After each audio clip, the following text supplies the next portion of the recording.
l'Assemblée crie dissolution comme une évidence. Et pourtant, une heure plus tard, lorsque Emmanuel Macron confirme qu'il a effectivement fait le choix, en quelque sorte, d'obéir à Jordan Bardella, il y a une surprise qui très vite reprend le dessus. Alors même qu'on a demandé cette dissolution, personne ne semblait vraiment prêt. Pardon pour les termes peu élégants, je les cite comme je les ai entendus. J'ai entendu des collaborateurs politiques dire on est baisé.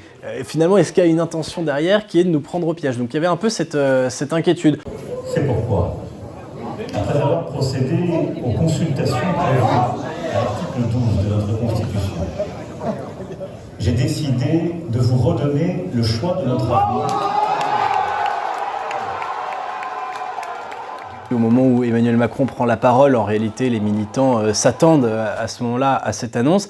Et en même temps, une heure plus tôt, au moment où Jordan Bardella prend la parole pour constater et célébrer la victoire, toute l'Assemblée crie dissolution comme une évidence. J'ai vu beaucoup d'élus, notamment des députés, qui étaient là en nombre à la soirée électorale du Rassemblement national, qui immédiatement après sortent de la salle, commencent à passer des coups de téléphone à leurs équipes en circonscription, discutent avec leurs collaborateurs qui étaient là, qui montrent une forme de désorganisation. Alors évidemment, Emmanuel Macron prend tout le monde par surprise parce que la campagne va devoir se faire très vite, mais ce qui est surprenant, c'est que au RN, alors même qu'on a demandé cette dissolution, personne ne semblait vraiment prêt. Il nous propose une élection qui va être si rapide qu'on n'aura pas le temps de faire campagne. C'est un saut dans l'inconnu. En fait, pour beaucoup de personnes présentes à la soirée électorale, l'engagement politique et en particulier l'engagement électoral, c'est encore assez nouveau. Une anecdote pour comprendre que les députés RN qui pouvaient être présents par exemple à la soirée électorale du Rassemblement national sont pas forcément des personnalités politiques qui sont habituées à l'exercice, c'est que beaucoup d'entre eux n'étaient même pas reconnus à l'entrée par la sécurité. J'ai vu passer un député RN à qui le personnel de sécurité présent demandait de le fouiller parce qu'il n'est tout simplement pas reconnu que c'était un député. Donc pour vous dire qu'il y a beaucoup de novices aussi qui sont engagés au Rassemblement national, qui n'ont pas encore beaucoup l'habitude des élections, surtout là avec un délai aussi court. Ils ont aussi regardé leur score en 2022 avec beaucoup d'appréhension pour certains en se disant est-ce qu'on va être capable de le refaire, est-ce qu'on va être capable de faire mieux? C'est vraiment cette désorganisation qui s'est emparée finalement de la soirée, en même temps avec aussi cette satisfaction-là qui était de dire nous avons mis Emmanuel Macron à genoux. C'est une phrase que j'ai entendue à plusieurs reprises dans la bouche de militants ou d'élus RN. Nous avons forcé le président de la République à réagir, mais maintenant c'est à nous de prouver, comme Marine Le Pen l'a dit, que nous sommes prêts. Donc c'est tout le défi qui se pose au RN.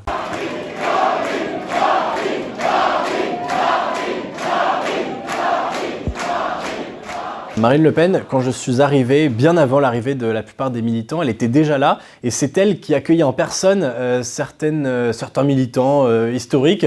Donc elle était là finalement presque comme maîtresse de maison. Tous étaient venus voir Jordan Bardella, espéraient repartir avec une photo de lui. Alors quand Jordan Bardella a pris la parole seulement quelques minutes après l'annonce des résultats, c'était vraiment lui le héros de la soirée. Il avait réalisé un score historique pour le Rassemblement national, le meilleur score qu'une liste ait pu obtenir à des élections européennes en France depuis plusieurs décennies. Et en même temps, dès l'instant où Emmanuel Macron dissout l'Assemblée, il se murmure que c'est Marine Le Pen qui va reprendre la parole. Et puis elle revient sur scène. Cette fois-ci, c'était une intervention surprise. Il n'était pas prévu nécessairement qu'elle parle pour cette soirée. Et on a bien vu tous ceux qui avaient crié Jordan en début de soirée, cette fois-ci crier de nouveau Marine. On a senti qu'effectivement, à partir du moment où l'élection européenne finalement créait un moment qui devenait un moment de politique nationale de premier ordre avec cette dissolution, c'est elle qui redevient la patronne. Et ça avec une légitimité sans faille, puisque pour tous les militants qui étaient présents, c'était naturel, c'était à Marine Le Pen de reprendre la parole.